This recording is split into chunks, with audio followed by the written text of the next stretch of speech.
Good morning, good afternoon, good evening. Greetings to you in the name of Christ, wherever you are, my dear brother and sister. காலை வணக்கம், மதிய வணக்கம், மாலை வணக்கம் எனக்கு அன்பான சகோதரியே, நீங்கள் எங்கிருந்தாலும் கிறிஸ்துவின் நாமத்தில் உங்களுக்கு என் வாழ்த்துக்கள். I am R.C. Joseph Sahairaj, a preacher at the Church of Christ in Amali Nagar, Dindigul of Tamil Nadu at India. நான் R.C. Joseph Sahairaj, இந்தியாவின் தமிழ்நாட்டில் திண்டுக்கல் அமளி நகரில் உள்ள கிறிஸ்துவின் சபையில் ஊழியராக இருக்கிறேன். In this week's Bible study we will examine the details of the battle that took place between 4 kings and 5 kings as described in 10 to 13 verses of Genesis chapter 14. இந்த வார வேதாகம படிப்பில் ஆதியாகமம் 14ஆம் அத்தியாயத்தின் 10 முதல் 13 வரை உள்ள வசனங்களில் 4 அரசர்களுக்கும் 5 அரசர்களுக்கும் இடையில் நடைபெற்ற போரை பற்றிய விவரங்களை ஆராய்வோம். In chapter 14, last week we discussed about the first 9 verses. Now from 10th verses we are starting. This is the second subsection of chapter 14, the capture of Sodom and Gomorrah, 10 to 11. கடந்த வாரத்திலே நாம் ஆதியாகமம் 14ஆம் அதிகாரத்தில் முதல் 9 வசனங்களை ஆராய்ந்தோம். இப்பொழுது நாம் 10ஆம் வசனத்தில் தொடங்குவோம்.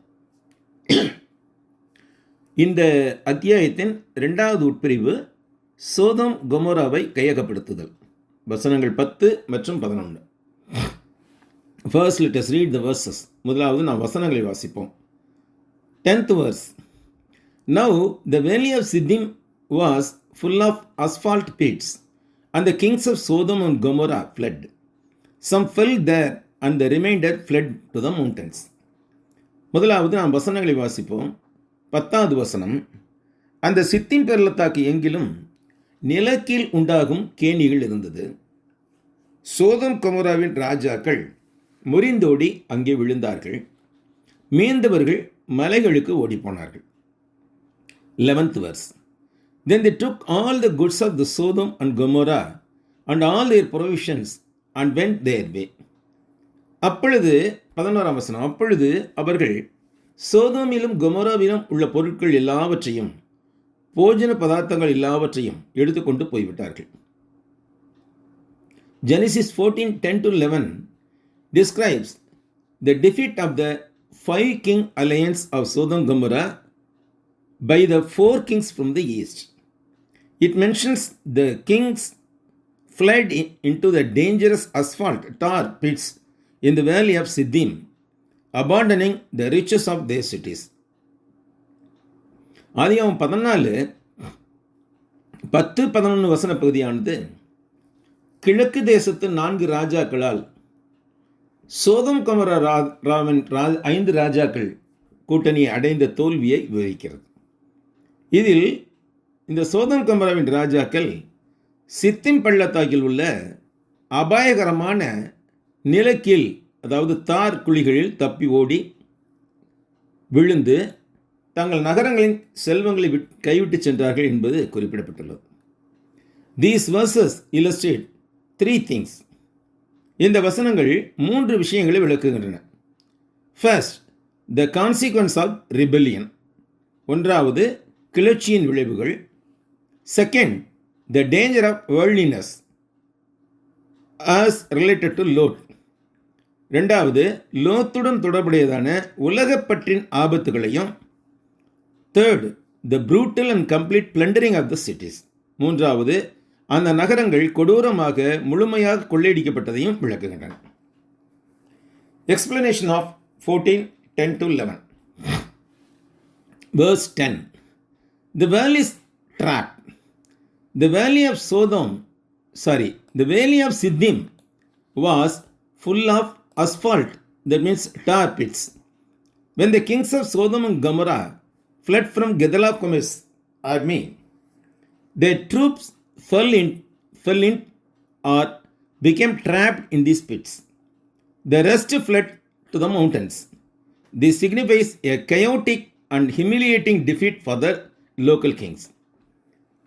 14ஆம் அதிகாரத்தின் 10-11 வசனங்களின் விளக்கம். வசனம் 10. பள்ளத்தாக்கில் இருந்த பொறி. சித்திம் பள்ளத்தாக்கு நிலக்கீல் அல்லது தார்குழிகளால் நிறைந்திருந்தது. சோதம் மற்றும் கொமோராவின் ராஜாக்கள் கெதர்லாகோமேரின் படையினரிடமிருந்து தப்பி ஓடிய போது அவர்களின் படைகள் இந்த குழிகளில் விழுந்தன அல்லது சிக்கிக் கொண்டன.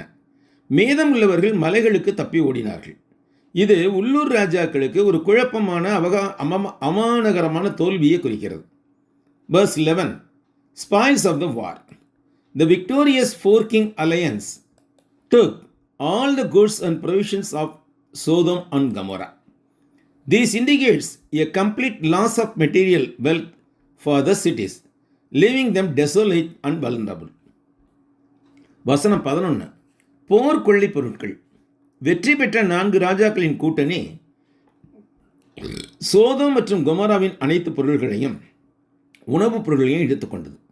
இது அந்த நகரங்களுக்கு பொருட்செல்வத்தில் ஏற்பட்ட முழுமையான இழப்பை குறிக்கிறது. இது அவற்றை பாழடைந்ததாகவும் எளிதில் பாதிக்கப்படக்கூடியதாகவும் ஆக்கியது. Key interpretation. முக்கிய விளக்கங்கள். Consequence of worldliness. Lot's proximity to this conflict, that is, living near the wicked but wealthy city of Sodom, illustrates the danger of choosing a path we desire for material gain. This ultimately led to his capture and the loss of his possessions. முக்கிய விளக்கங்கள் பார்க்கும்போது, 1வது உலக பற்றின் விளைவுகள். இந்த மோதலுக்கு லோத் கொடிய குணம் கொண்ட ஆனால் செல்வந்தமான நகரமான சோதோமுக்கு அருகில் வாழ்ந்தான் என்பது பொருள் ஆதாயத்திற்காக நாம் விரும்பும் ஒரு பாதையை தேர்ந்தெடுப்பதன் ஆபத்தை எடுத்து காட்டுகிறது. இது இறுதியில் அவர் சிறைப்பிடிக்கப்படுவதற்கும் அவரது பொருட்களின் இழப்பிற்கும் வழிவகுத்தது. Moral and physical dangers. The tar pits are often interpreted as symbols of the moral dangers of Sodom and Gomorrah, where the inhabitants became trapped in their own wicked deeds. தார்மீக மற்றும் உடல் ரீதியான ஆபத்துகள். தார்குழிகள் பெரும்பாலும் சோதம் மற்றும் குமோராவின் தார்மீக ஆபத்துகளின் அடையாளங்களாக விளக்கப்படுகின்றன. அங்கு வசிப்பவர்கள் தங்கள் கொடிய சொந்த செயல்களில் சிக்கிக் கொண்டார்கள். Divine background.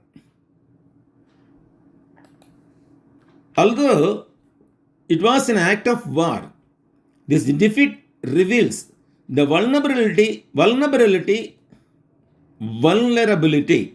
of the cities of Sodom and Gomorrah.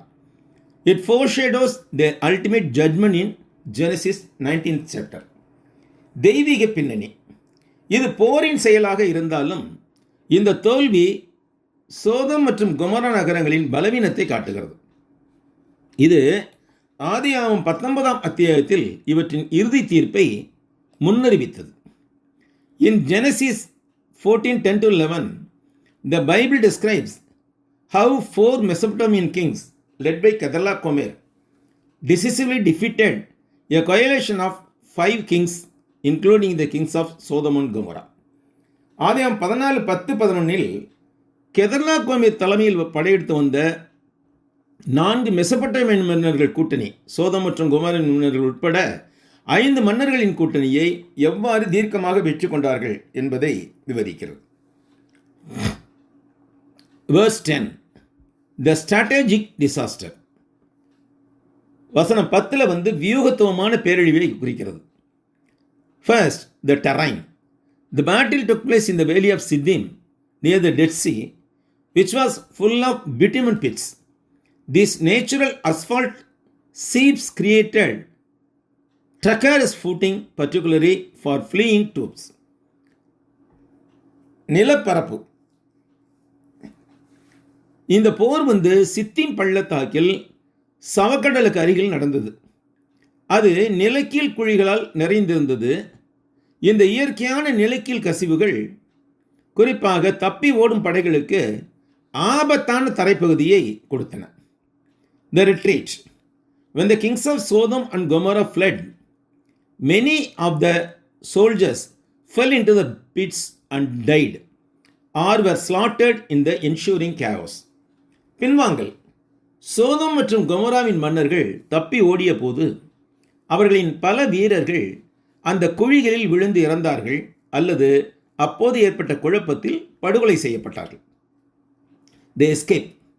The survivors fled to the hill country, leaving their cities undefended. தப்பித்தல். உயிர் பிழைத்தவர்கள் மலைப்பகுதிக்கு ஓடினார்கள். அவர்கள் தங்கள் நகரங்களை பாதுகாப்பற்ற நிலையில் விட்டுச் சென்றார்கள். Verse 11, plunder. Complete loss. After defeating the local forces, the 4 victorious kings seized all the goods and provisions of the Sodom and Gomorrah. வசனம் 11, கொள்ளை. முழுமையான இழப்பு. உள்ளூர் படைகளை தோற்கடித்த பிறகு வெற்றி பெற்ற 4 ராஜாக்களும் சோதம் மற்றும் கொமோராவின் அனைத்து பொருள்களையும் கைப்பற்றி கொள்ளையடித்து எடுத்துக்கொண்டு சென்றார்கள், கைப்பற்றினார்கள். Consequence. The victorious Mesopotamian kings carried out the wealth and inhabitants of Sodom and Gomorrah as spoils of war. This left the people of Sodom and Gomorrah in poverty. பின்விளைவு. வெற்றியாளர்களான Mesopotamia ராஜாக்கள் சோதம் கொமோராவில் குடியிருப்பவர்களின் செல்வத்தை போர்க்கொள்ளை பொருளாக எடுத்துச் சென்றார்கள். இது சோதம் கொமோராவின் மக்களை ஏழ்மையில் தவிக்கிவிட்டது. Key insights and lessons. The pit of sin. Many interpreters consider these asphalt or tar pits, bitumen pits, as a metaphor for the moral dangers of Sodom and Gomorrah. Evildoers often become trapped by their own schemes. முக்கிய ஆய்வு கருத்துக்கள் மற்றும் பாடங்கள் என்னன்னு பார்க்கும்போது, ஒன்றாவது பாவத்தின் குழி. பல விளக்கரையாளர்கள் இந்த நிலக்கீழ் தார் குழிகளை சோதம் கொமோராவின் தார்மீக ஆபத்துகளுக்கான ஒரு உருவமாக கருதுகின்றார்கள். துன்மார்க்கர்கள் பெரும்பாலும் தங்கள் சொந்த திட்டங்களால் சிக்கிக் கொள்கிறார்கள். Lot's choice. This event illustrates the dangerous consequences for Lot. He chose to live among evildoers for material gain, but ultimately lost all his possessions in the war between the kings. லோத்தின் தெரிவு. இந்த நிகழ்வு லோத்திற்கு ஏற்பட்ட அபாயமான விளைவுகளை விவரிக்கிறது. அவர் பொருள் ஆதாயத்துக்காக துன்மார்க்குடன் வாழ்வதை தேர்ந்தெடுத்தார். ஆனால் இறுதியில் ராஜாக்களுக்கிடையில் நடந்த யுத்தத்தில் தம்முடைய உடைமைகளாய் இருந்த எல்லாவற்றையும் இழந்து போனார். Foreshadowing. These survivors fleeing to the mountains parallels Lot later escape to the mountains before the final destruction of Sodom. முன்னறிவிப்பு.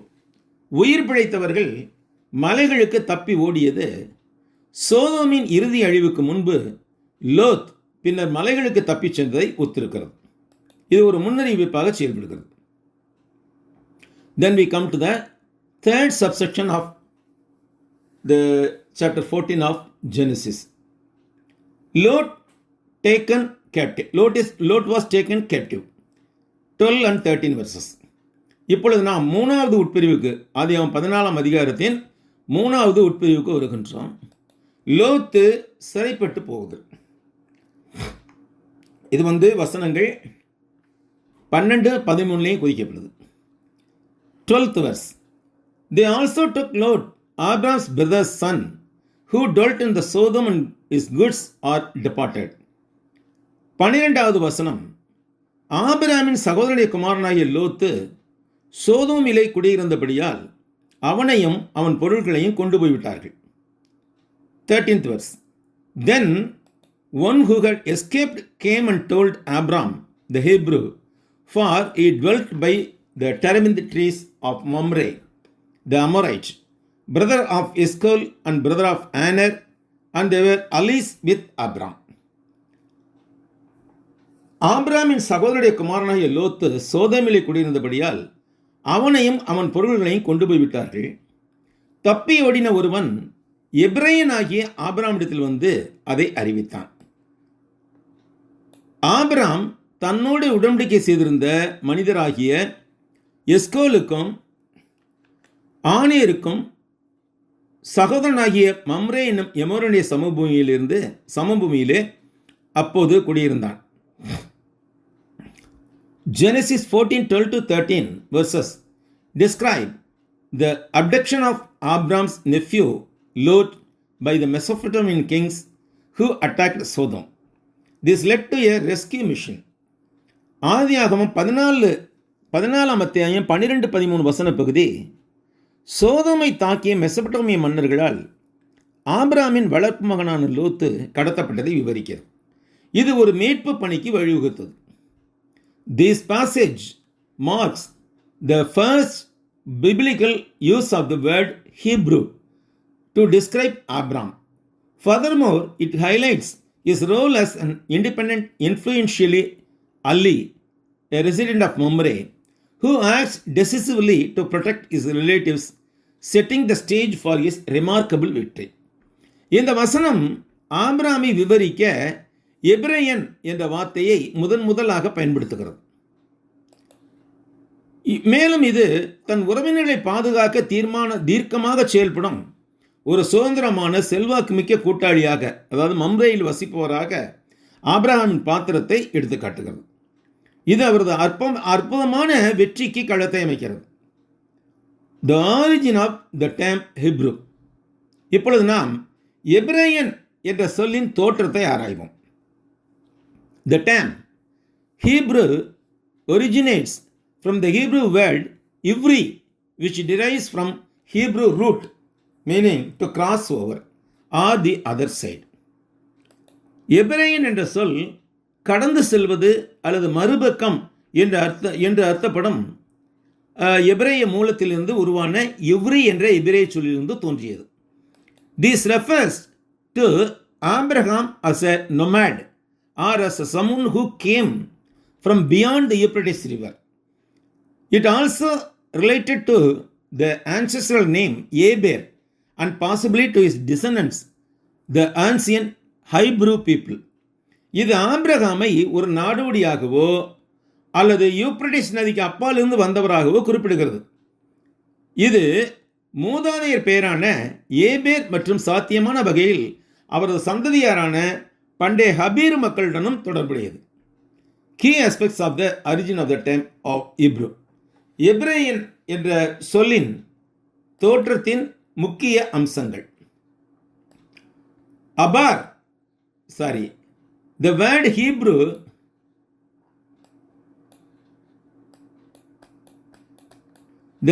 Hebrew comes from the verb abar, meaning to cross over, to pass through. The significance of the word Hebrew is connected to the events in Genesis 12:6, where Abram left everything he knew and crossed over his ancestral land to begin a new life. எபிரேயர் என்ற சொல்லின் தோற்றத்தின் முக்கிய அம்சங்கள் பார்க்கும்போது அபார் என்ற வினைச்சொல்லிலிருந்து Hebrew என்ற சொல் வருகிறது. இதன் பொருள் கடந்து செல்வது அல்லது அகற்றிச் செல்வது என்பதாகும். ஆதியாகமம் 12:6 ஆபிராம் தனக்கு தெரிந்த அனைத்தையும் விட்டுவிட்டு ஒரு புதிய வாழ்க்கையை தொடங்க தன் மூதாதையர் நிலத்தை கடந்து சென்ற நிகழ்வுடன் ஹீப்ரு என்ற சொல்லின் முக்கியத்துவம் தொடர்புடையது. எபிரேயர் என்ற சொல்லின் முக்கியத்துவம் தொடர்புடையது. Linguistic roots. The word is derived from the Semitic root eber, which signifies crossing over, passing through or traversing. மொழி சார்ந்த வேர்கள். இதன் செமிட்டிக் மூல வார்த்தையான அபேர் என்பதிலிருந்து இது பெறப்பட்டுள்ளது. இது கடந்து செல்வது, தாண்டி செல்வது அல்லது கடப்பது ஆகியவற்றை குறிக்கிறது. Geographical context. It's commonly interpreted as one who came from the other side, which may refer to Abram's journey from beyond the Euphrates River to Canaan, or to the people who lived on the other side of the Jordan River. This was later referred by Joshua 700 years later.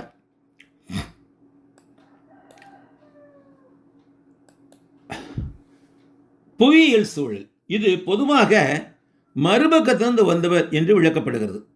இது Abraham Euphrates நதிக்கு அப்பால் இருந்து கானானுக்கு வந்ததை குறிக்கலாம், அல்லது யோர்தான் நதியின் மறுபக்கத்தில் வாழ்ந்த மக்களை குறிக்கலாம். இது 700 ஆண்டுகளுக்கு பின்பு இதை யோசுவா பின்வருமாறு குறிப்பிட்டார். In Joshua 24:15 we read thus, and it seems evil to you, and if it seems evil to you to serve the Lord, choose you for yourselves this day whom, and it seems evil to you to serve the Lord, choose for yourself this day whom you will serve, whether the gods of which your fathers served that were on the other side of the river, or gods of the Amorites in whose land you dwell. But as for me and my house, we will serve the Lord. யோசுவா 24:15 பின்வருமாறு வாசிக்கிறோம். கர்த்தரை சேவிக்கிறது உங்கள் பார்வைக்கு ஆகாததாய் கண்டால் பின்ன யாரை சேவிப்பீர்கள் என்று இன்று தெரிந்து கொள்ளுங்கள். நதிக்கு அப்புறத்தில் உங்கள் பிதாக்கள் சேவித்த தேவர்களை சேவிப்பீர்களோ, நீங்கள் வாசம் பண்ணுகிற தேசத்து குடிகளாகிய எமோரியரின் தேவர்களை சேவிப்பீர்களோ, நானும் என் வீட்டாருவோம் என்றால் கர்த்தரையே சேவிப்போம் என்றான். Biblical origin. The first mention is found in Genesis 14:13, where Abraham is called Ha-Ivri, that is the Hebrew. விவிலிய தோற்றம். முதல் குறிப்பு ஆதியாகமம் 14:13 என்ற வசனத்தில் காணப்படுகிறது. இங்கு ஆபிரகாம் ஹா-இவ்ரி, அதாவது எபிரேயன் என்று கூறப்பட்டார். Genealogical connection. This is traditionally linked to Eber, the great grandson of Shem and ancestor of Abraham, as mentioned in Genesis 10:21-24. வம்சாவழி தொடர்பு.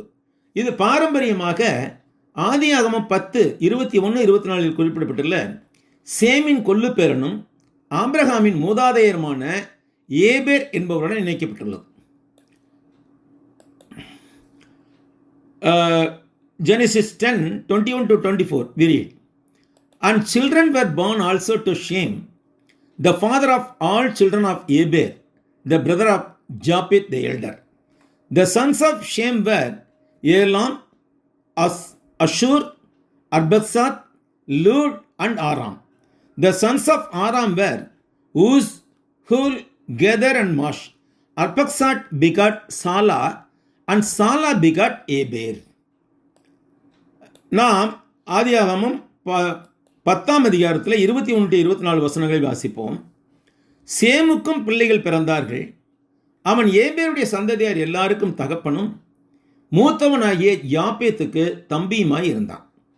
சேமுடைய குமாரர் ஏலாம், அசூர், அர்பக்சாத், லூத், ஆராம் என்பவர்கள். ஆரானுடைய குமாரர் ஊஸ், கூல், கெத்தேர், மாஸ் என்பவர்கள். அர்பக்சாத் சாலாவை பெற்றான். சாலா ஏபேரை பெற்றான்.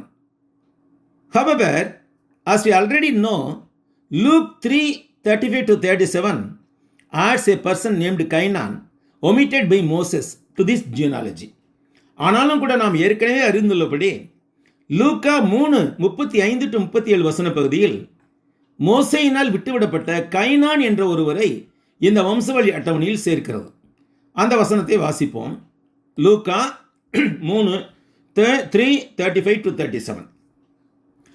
Nagor was the son of Serug, Serug the son of Reu, Reu the son of Peleg, Peleg the son of Eber, Eber the son of Shelah, Shelah was the son of Cainan, Cainan the son of Arphaxad, Arphaxad the son of Shem, Shem the son of Noah, Noah the son of Lamech. Nagor Serukin குமாரன், Serug ரெகுவின் குமாரன், Reu பேலேக்கின் குமாரன், Peleg ஏபேரின் குமாரன், Eber சாலாமின் குமாரன், Salah கைனானின் குமாரன், கைனான் அர்பக்சாத்தின் குமாரன், அர்பக்சாத் சேமின் குமாரன், சேம் நோவாவின் குமாரன், நோவா லாமேக்கின் குமாரன். Therefore, the correct genealogy is Shem's son is Arphaxad, Arphaxad's son is Cainan, Cainan's son is Shelah, Shelah's son is Eber. Thus we learn that Eber is Shem's great grandson. எனவே சேமின் மகன் அர்பக்சாத், அர்பக்சாத்தின் மகன் கைனான், கைனானின் மகன் சாலா, சாலாவின் மகன் ஏபேர் என்பதே சரியான வம்சவழி அட்டவணையாகும். இதன் மூலம் ஏபேர் சேமின் எள்ளுப்பேரன் என்பதை அறிகிறோம். ஆதியாமத்தில் இருப்பது போல கொள்ளுப்பேரன் அல்ல. ஆனால் லூக்காவின்படி பார்க்கும்போது இங்கே ஏபேர் சேமின் எள்ளுப்பேரன், 4வது தலைமுறை பேரன் என்று நாம் அறிகின்றோம். Historical connection. This term is sometimes linked to Habiru or Apiru people, a group of often nomadic mentioned in the ancient Near Eastern text from the 2nd millennium, such as the Amarna letters. வரலாற்று தொடர்புகள். இந்த சொல் சில சமயங்களில் ஹபீரு அல்லது அபீரு என்ற மக்களுடன் இணைக்கப்படுகிறது. இவர்கள் கிமு 2000 ஆண்டை சேர்ந்த பண்டைய அண்மை இலக்கு புத்தகங்களில் அமர்னா கடிதங்கள் போன்றவற்றில் குறிப்பிடப்பட்டுள்ள பெரும்பாலும் நாடோடிகளான ஒரு குழுவினர் ஆவார்கள். Related terms. It was used as an exonym, a name given by others to describe the ancestors of the Israelites. ஒத்த சொற்கள். இது இஸ்ரவேலர்களின் மூதாதையர்களை விவரிக்க ஒரு புற பெயராக, அதாவது மற்றவர்களால் இடப்பட்ட பெயராக பயன்படுத்தப்பட்டது. In early biblical context, people were often identified by outside group rather than the using self-identification. This term was used to identify Abraham and his descendants who maintained a distinct identity. ஆரம்ப கால வேதாகம சூழலில் மக்கள் தங்களை தாங்களே அடையாளப்படுத்திக் கொள்ள பயன்படுத்தியதை விட பெரும்பாலும் வெளிப்புற நபர்களால் அடையாளப்படுத்தப்பட்டார்கள். ஒரு தனித்துவமான அடையாளத்தை பேணிய ஆபிராம் மற்றும் அவரது சந்ததியினரை அடையாளம் காண இந்த சொல் பயன்படுத்தப்பட்டது. Key aspects of Genesis 14:12-13. Lot's captivity. Lot had chosen to live near the wicked city of Sodom and Gomorrah. He was consequently affected when a coalition of 4 kings defeated the 5 kings of the Jordan Valley. Lot lost his freedom and possessions. லோத்தின் சிறைப்பிடிப்பு. ஆதியாகமம் 14:12-13 முக்கிய அம்சங்கள் பார்க்கும்போது முதலாவது லோத்தின் சிறைப்பிடிப்பு. லோத் துன்மார்க்க நகரமான சோதமுக்கு அருகில் வாழ்வதை தேர்ந்தெடுத்திருந்தார். 4 கிழக்கேத்திய மன்னர்களின் கூட்டணி யோர்தான் சமவெளியின் 5 மன்னர்களை தோற்கடித்த போது அதன் விளைவாக இந்த லோத்து பாதிக்கப்பட்டார். லோத்து தனது சுதந்திரத்தையும் உடைமைகளையும் இழந்தார். Next, Abram the Hebrew, verse 13. This is the first time this term is used in the scripture, the term Hebrew. It may indicate a social distinction, that is, an outsider or one from beyond the river, or Abraham's ethnic identity. It distinguishes Abraham from his Amorite neighbors. எபிரேயனாகிய Abram, வசனம் 13 சொல்லப்படுகிறது. இந்த எபிரேயன் என்ற வார்த்தை வேதாகமத்தில் பயன்படுத்தப்படுவது இதுவே முதல் முறை. இது ஒரு சமூக வேறுபாட்டை, அதாவது ஒரு வெளியால் நதிக்கு அப்பால் இருந்து அல்லது நதிக்கு அப்பால் இருந்து வந்தவர் என்பதை அல்லது ஆபிராமின் இன அடையாளத்தை குறிப்பதாக இருக்கலாம். இது ஆபிராமை அவரது எமோரிய அண்டை வீட்டாரிடத்திலிருந்து வேறுபடுத்துகிறது. Alliance and locations. Abraham lived near the oaks of Mamre and had formed alliances with the Amorite chiefs Mamre, Eshcol and Aner. He was not isolated but was recognized as and powerful leaders in the region. கூட்டணிகளும் இருப்பிடமும். Abram மம்ரேயின் கர்வாலி மரங்களுக்கு அருகில் வாழ்ந்து எமோரிய தலைவர்களான மம்ரே, எஸ்கோல் மற்றும் ஆனேர் ஆகியோருடன் கூட்டணி வைத்திருந்தார். அவர் தனிமைப்படுத்தப்பட்டவராக இல்லை, மாறாக அந்த வட்டாரத்தில் அங்கீகரிக்கப்பட்ட சக்தி வாய்ந்த தலைவராக இருந்தார். A brother in distress. Although Lot had chosen a different path from Abram, upon hearing the news of his capture, Abram acted immediately. This demonstrates his faithfulness and goodness, which prompted him to rescue Lot. This serves as an early practical foreshadowing of kinsman remember rescuing a loved one. சிரமத்தில் ஒரு சகோதரன். லோத்து ஆபிரகாமிடமிருந்து வேறுபட்ட ஒரு பாதையை தேர்ந்தெடுத்திருந்தாலும் அவர் சிறைப்பிடித்து கொண்டு போகப்பட்ட செய்தியை கேள்விப்பட்டவுடன் Abraham உடனடியாக செயல்பட்டார். இது அவரது விசுவாசத்தையும் நற்குணத்தையும் எடுத்து காட்டுகிறது. இது லோத்துவை மீட்க அவரை தூண்டியது. இது உறவினராக இருந்த ஒரு மீட்பர் தமக்கு அன்பான ஒருவரை மீட்பதற்கான ஒரு ஆரம்பகால நடைமுறை முன்னறிவிப்பாக அமைந்தது. This event transformed Abraham from a nomadic dent dweller into a significant military force in the region. It revealed his commitment to the family and his trust to God's power. இந்த நிகழ்வு ஆபிரகாமை ஒரு நாடோடி கூடாரவாசி என்பதிலிருந்து அந்த பகுதியில் ஒரு குறிப்பிடத்தக்க இராணுவ சக்தியாக மாற்றியது. இது குடும்பத்தின் மீதான அவரது அர்ப்பணிப்பையும் தேவனுடைய பலத்தின் மீதான அவரது நம்பிக்கையையும் வெளிப்படுத்திற்று. Now let us turn to the practical life lessons we can learn from Genesis 14:10-13. இப்பொழுது நாம் ஆதியாகமம் 14 அதிகாரம் 10 முதல் 13 வரை உள்ள வசனங்களிலிருந்து நாம் கற்றுக்கொள்ளும் நடைமுறை வாழ்க்கை பாடங்களுக்கு திரும்புவோம். இந்த நடைமுறை வாழ்க்கை பாடம், this is the important section of this Bible study. Please listen carefully. We are going to learn 11 lessons from these 4 verses of chapter 14. Genesis 14:10-13 chapters gives us a set of 11 lessons for our practical life. First, இந்த ஆதியாகமம் 14 அத்தியாயம் 10 முதல் 13 வரை உள்ள வசனங்கள் நமக்கு நடைமுறை வாழ்க்கைக்கு தேவையான வாழ்க்கை பாடங்கள் 11 பாடங்களை இது கொடுக்கிறது. First, put family and loved ones first in times of crisis. நெருக்கடியான நேரத்தில் குடும்பத்திற்கும் அன்பானவர்களுக்கும் முன்னுரிமை கொடுங்கள். When Abraham heard that his adopted son Lot had been taken captive, he immediately gathered his household and went to rescue him. This teaches us the importance of faith, taking immediate action and putting family first, even though they made poor decisions. Abraham தன் வளர்ப்பு மகன் லோத்து சிறைப்பிடிக்கப்பட்டதை கேள்விப்பட்ட போது உடனடியாக தன் வீட்டாரை திரட்டி அவரை காப்பாற்ற சென்றார். இது அவர்கள் தவறான முடிவுகளை எடுத்திருந்தாலும் விசுவாசின் முக்கியத்துவத்தையும் உடனடி நடவடிக்கை எடுப்பதையும் குடும்பத்திற்கு முன்னுரிமை கொடுப்பதையும் கற்பிக்கிறது. Second, be prepared and proactive.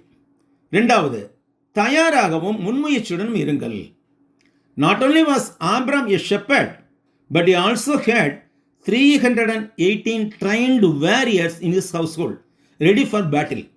This illustrates the value of being prepared, disciplined, and proactive rather than the passive in life, which helps us to act effectively in the time of emergency. இரண்டாவது, தயாராகவும் முன்முயற்சியுடன் விடுங்கள். Abraham ஒரு மேய்ப்பராக மட்டுமில்லை, தன் வீட்டில் 318 பயிற்சி பெற்ற வீரர்களை போருக்கு தயாராக வைத்திருந்தார். இது வாழ்க்கையில் செயலற்றாக இருப்பதை விட தயாராகவும் ஒழுக்கத்துடனும் முன்முயற்சியுடனும் இருப்பதன் மதிப்பை எடுத்து காட்டுகிறது. இது அவசர காலங்களில் திறம்பட செயல்பட உதவுகிறது. Third, use wisdom and strategy. மூணாவது, ஞானத்தையும் யுக்தியையும் செயல்படுத்துங்கள். Avoiding a chaotic attack, Abraham divided his force and launched a surprise night attack. This demonstrates the need for wisdom and strategy in the battles of life, especially spiritual battles. குழப்பமான தாக்குதலை தவிர்த்து Abraham தன் படைகளை பிரித்து ஒரு திடீர் இரவு தாக்குதலை தொடங்கினார். இது வாழ்க்கை போர்களிலும் குறிப்பாக ஆவிக்குரிய போர்களிலும் ஞானமும் புத்தியும் தேவை என்பதை நிரூபிக்கிறது. Fourth, trust in the Divine's intervention. நான்காவது, தெய்வீக இடையீட்டில் நம்பிக்கை வைக்கணும். Even though he was outnumbered, God was with Abraham and he won. The battle is the Lord's. 1 Samuel 17:47, we read this. The battle is the Lord's is the lesson of this passage. And victory often depends on how God powers react with us rather than the human effort. எதிரிகளை விட எண்ணிக்கை குறைவாக இருந்த போதிலும் தேவன் ஆபிரகாமுடன் இருந்ததால் அவர் வெற்றி பெற்றார். யுத்தம் கர்த்தருடையது. 1 சாமுவேல் 17:47 வாசிக்கிறோம். யுத்தம் கர்த்தருடையது, என்பதே இதன் பாடமாக உள்ளது. மேலும் வெற்றி என்பது பெரும்பாலும் மனித முயற்சியை விட தேவனுடைய வல்லமையை சார்ந்துள்ளது.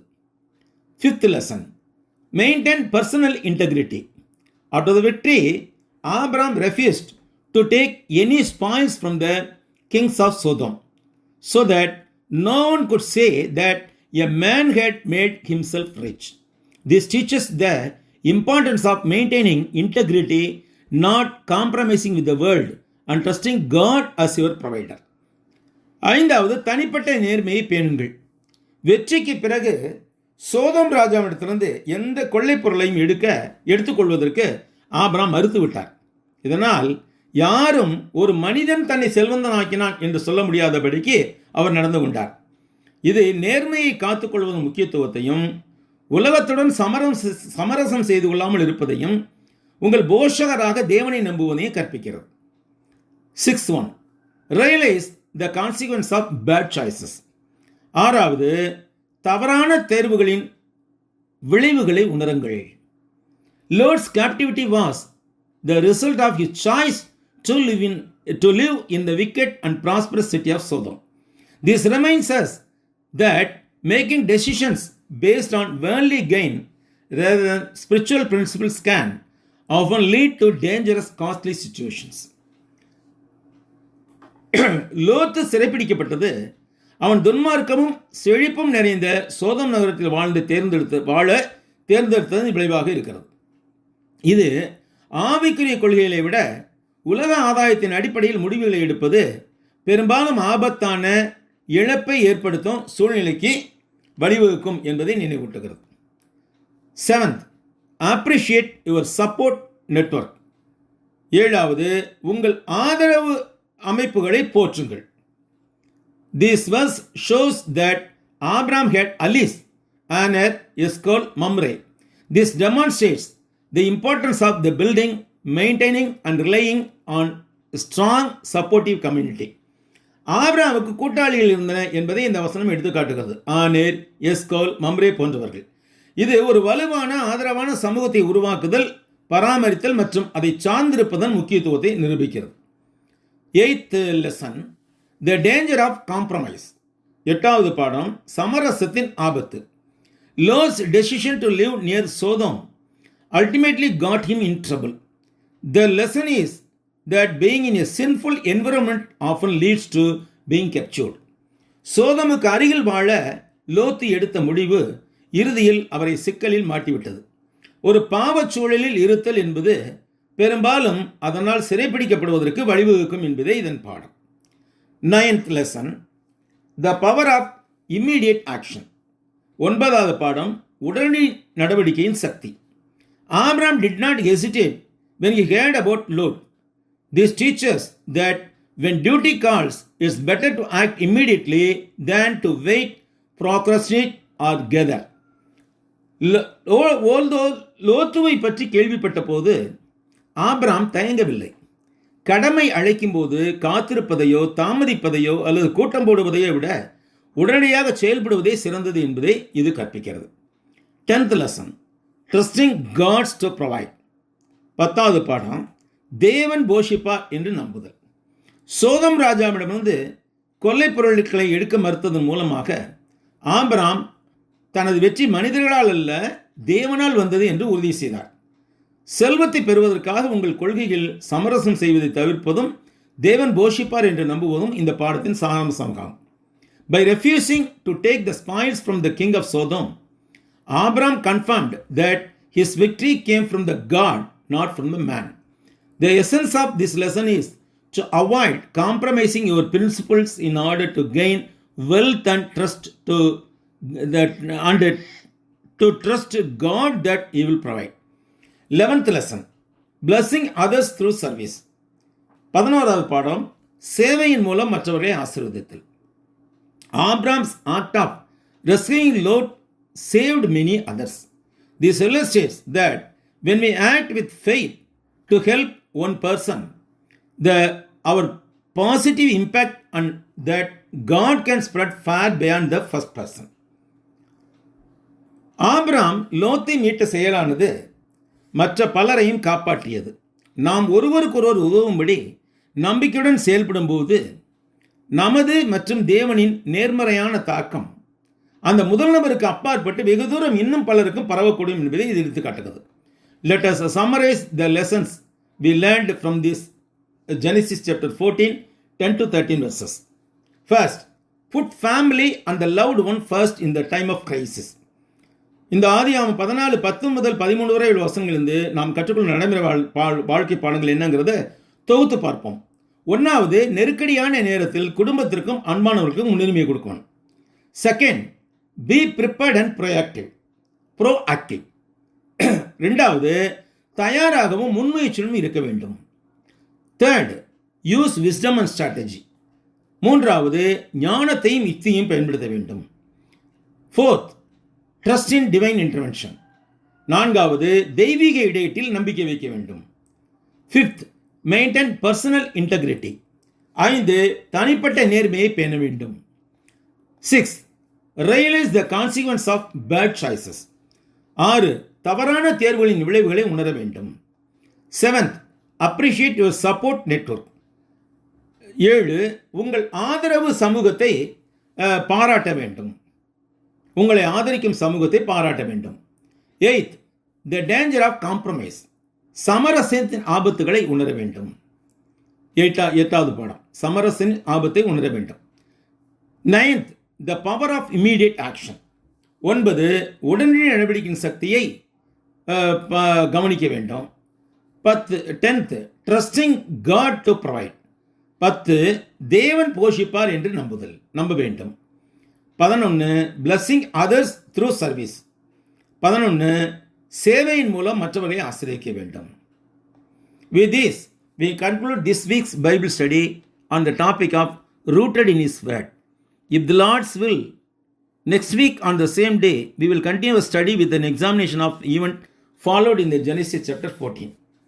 அவருடைய வசனத்தில் வேரூன்றுதல் என்ற தலைப்பிலான இந்த வாரத்திற்கான வேதாம படிப்பை இத்துடன் முடித்துக் கொள்வோம். கர்த்தருக்கு சித்தமானால் அடுத்த வாரத்தில் இதே நாளில் ஆதியாகமம் 14ஆம் அத்தியாயத்தில் தொடர்ந்து நடைபெற்ற விஷயங்களை பற்றிய ஆராய்ச்சியுடன் நமது படிப்பை தொடர்வோம். My heartfelt thanks to our dear brother Thunder Kirk and his team for their excellent work in their broadcasting this study through Ignite Radio.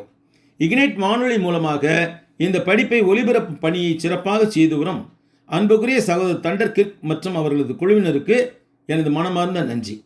My sincere thanks to dear brother David, brother Jack Williams and sister Deepthi Williams for their excellent work in broadcasting this program in India. இந்த வானொலி ஒலிபரப்பை இந்தியாவில் மிகச் சிறப்பாக செய்து வரும் sir David மற்றும் sir jack Williams மற்றும் சகோதரி தீப்தி வில்லியம்ஸ் ஆகியோருக்கு என் மனமார்ந்த நன்றி. My heartfelt thanks to all the beloved brothers and sisters who listened to this broadcast from the beginning to end. இந்த ஒலிபரப்பை தொடக்கம் முதல் நிறைவு வரை கவனித்து கேட்ட அன்புமிக்க சகோதரிகள் யாவருக்கும் என் மனமார்ந்த நன்றி. If you want to contact me, you can contact through my email thegospelflame@gmail.com. நீங்கள் ஒருவேளை என்னை தொடர்பு கொள்ள விரும்பினால் thegospelflame@gmail.com என்ற மெயில் முகவரியில் தொடர்பு கொள்ளலாம். Until we meet again, I am praying for you. மீண்டும் சந்திக்கும் வரை உங்களுக்காக ஜெபிக்கிறேன். நன்றி சகோதரர்களே, நன்றி சகோதரிகளே. Thank you brothers and thank you sister.